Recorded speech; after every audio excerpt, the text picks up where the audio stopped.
Bienvenue sur DMG TV, les histoires mystiques.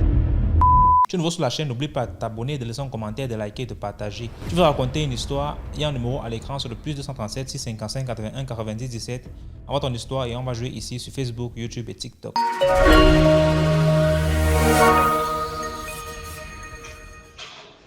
Oui, bonsoir DMG, j'espère que tu vas bien. Je vais te raconter une autre histoire. Là, ça s'est passé quand j'étais plus jeune, je faisais la cile. Donc, ça, c'était à Bafang. Bon, il y a le quartier qu'on appelle Pouango. Il y a un fleuve là-bas, là. On appelle ça Chiliessir. Donc, ça veut dire ça veut dire comme eau, comme fleuve. Ça veut dire sorcellerie en Bafang. Donc, on appelait ça l'Iensir. Donc, c'est comme ça veut dire ça, la traversée de la sorcellerie, un truc comme ça là. Parce que dans l'eau là, on prenait les gens. Donc, il y avait les enfants, en fait. Quand c'était ton jour, hein, soit en revenant de l'école ou bien en partant au champ, des trucs comme ça. On peut te prendre là-dedans. S'il y a peut-être un membre de ta famille qui traite avec les gens, bon, les gens qui habitent dans l'eau là, je sais pas trop. Donc, c'est un fleuve qui regroupait, bon, il y avait les plus gros sorciers battants là-dedans. Et nous, on fréquentait à l'école catholique, donc à l'école catholique là-bas, Saint-Laurent de Pouango. Donc, et pour y arriver, pour ceux qui étaient de l'autre côté, il fallait traverser ce fleuve-là. Bon, et le pont était fait en bois. Donc, quand c'était ton jour là, même si tu montes, tu descends, on va seulement te prendre. Bon, nous, deux fois à la récréation, on partait un peu dans les champs.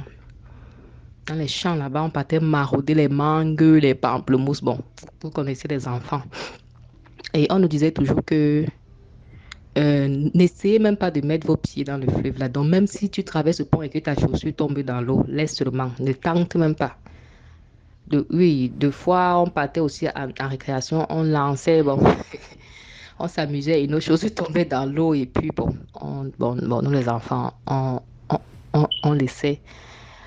Les gens disent, est-ce qu'on va toujours suivre? Est-ce qu'on va toujours suivre? Bon.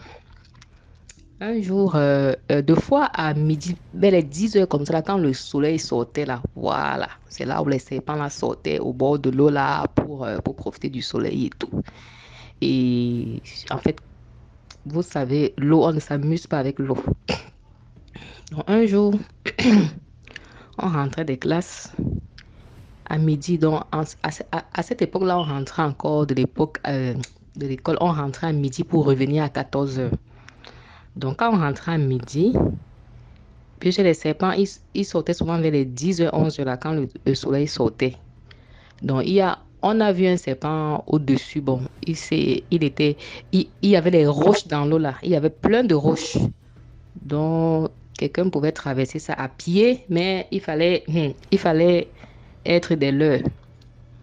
Donc, on a vu un gros serpent, sur un rocher là-bas. Il était en train de prendre un bain de soleil, quoi. Il y a un des enseignants là, il s'appelait Monsieur Alexis. Donc, il a pris un caillou, il a visé le serpent là. Il a visé le serpent. Le serpent s'est retiré du rocher, il est allé au fond de l'eau. Maintenant, là, un autre est remonté maintenant sur le même rocher. On avait écrit sur son dos Monsieur Alexis. Donc, c'est comme ça qu'on est rentré chez nous. 3 jours après, le monsieur ne se présente, l'enseignant ne se présente pas à l'école. On a seulement appris qu'il est malade, comme ça, jusqu'à il est décédé. Donc, la morale de l'histoire, c'est quoi? Quand vous allez quelque part, on vous dit ne faites pas ci. Même si votre chaussure tombe dans l'eau, même si vous voyez quoi là-bas dans l'eau, là, ne touchez pas. Ne le faites pas, parce que ceux qui le font, ils savent pourquoi ils le font. Ceux qui sont dans l'eau, là, ils nous voient, ils nous touchent. Ils nous voient. C'est des choses. J'ai dit, c'est quelque chose que j'ai vécu. J'étais à la CIL. Donc, et puis, l'année qui suivait, donc, mon père, il nous a retirés de là. Il nous a envoyés plutôt à l'école publique. Parce que, de toute façon, les enfants, on prenait, que ce soit grande personne ou adulte, tu peux rentrer du champ comme ça, là, et puis tu glisses, tu te retrouves dans l'eau, et puis c'est fini comme ça. Et après, c'est peut-être après 1 semaine ou 3 jours qu'on va renvoyer le corps. Ça là, donc c'était terrifiant, quoi, ça. Et jusqu'à présent, le fleuve est toujours là. Ça a déjà fait tellement de ravages là-bas. Les gens sont déjà tellement morts là-dedans. Ok, merci et bonne soirée.